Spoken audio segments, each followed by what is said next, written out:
Hey, it's Ben the Coin Geek, and I've got an open box video for today that's a little bit different in that I've got a number of coins that I sent in that are actually the same dates. I got a couple here to compare. These 1921, these happen to be from the Denver Mint, 1921 Walking Liberty half dollars, and you can look at them and decide for yourself if they grade the same or if you would grade one a higher grade. Uh, they did not come back the same grade. I'll give you that hint just to start with. And if you're looking at them, it's hard to tell sometimes. If you haven't seen a lot of these coins, it's hard to tell sometimes which one is a little bit nicer. Now, I'm going to go ahead and reveal the grades here for you. We've got a fine and a VF. And so the one on the left graded out higher. And I'm going to give you some quick hints on these guys. Some of the things to look for is around the rim.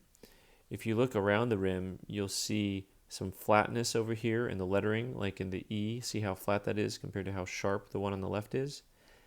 And then also, if you look just up and down the body of Liberty, if you look, the one on the right, this almost looks a lot more flat like a pole.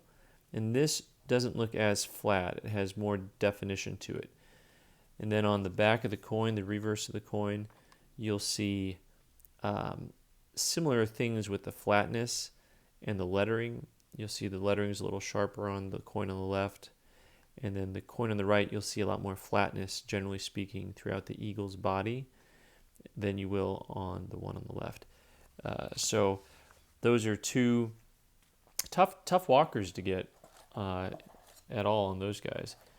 All right, next I actually have a pair of 1876 trade dollars, both of them from the Carson City Mint. And this one's a little tricky. I'll tell you that they did grade one a little bit higher than they graded the other one. So you can see also on these with the flatness, you see the flatness on Liberty here compared to the one on the right. There's not as much flatness. So this one on the right got an AU, the one on the left got an extra fine. The one on the right they did call cleaned. The one on the left they did not.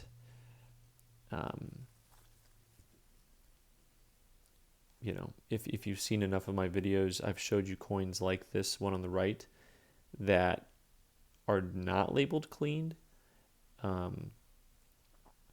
Sometimes I wonder, you know, what the qualifications are for a clean coin. But as far as the wear goes, you can see a little bit better on the eagles here, the flat points on the eagle's wings and breast compared to the one on the right.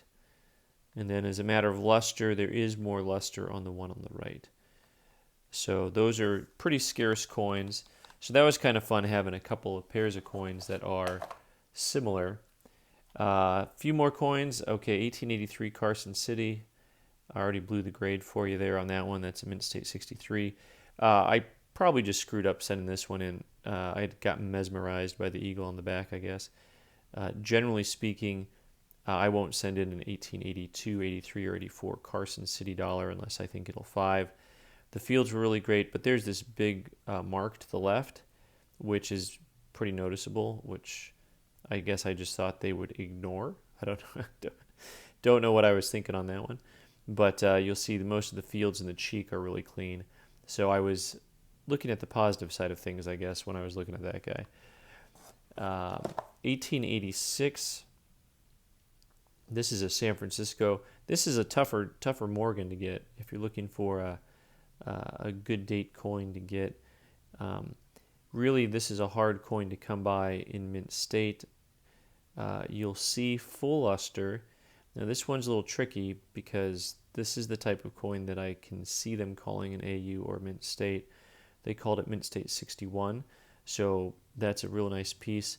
It has a lot of contact on the cheek, but you'll see that there's no real break in the luster over the eagle, and I think that's one of the reasons why you look at it and call it a Mint State coin. And I actually like that gentle toning that's on there as well. This guy we sent in, of course, because the 1928 peace dollar is a more scarce state. This one also not a high grade, but it did come back mint state 62. Anytime these are mint state, they're tough to come by. This has a lot of chatter in the fields, and so I think a 62 is a fair grade. It's got a couple bigger marks on the cheek there. But overall, that's a nice coin for a collector who's trying to get together a piece dollar set. Last but not least, I've got another 1909 S Indian penny, and you'll see it's got a nice even wear to it. There's lots and lots of detail left, so you know it's better than just a fine. Doesn't appear to have any luster left, so it's probably below an extra fine. And at that point, that eliminates us right down to a very fine.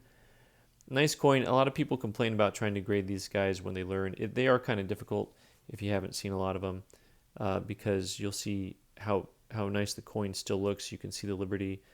There's all that flatness, though, is in the ribbon on the hair, the ribbon coming down above the hair, the flatness on the hair itself. So there's a lot of flat points. And anytime you're grading coins, it's hard because there's a big difference in trying to grade copper coins versus nickel coins versus silver coins. They all wear differently. So thanks for watching. I'm Ben the Coin Geek. You can follow me here on YouTube and on Instagram at the Coin Geek. And you can buy coins like these at our website, oldpueblocoin.com. Thanks.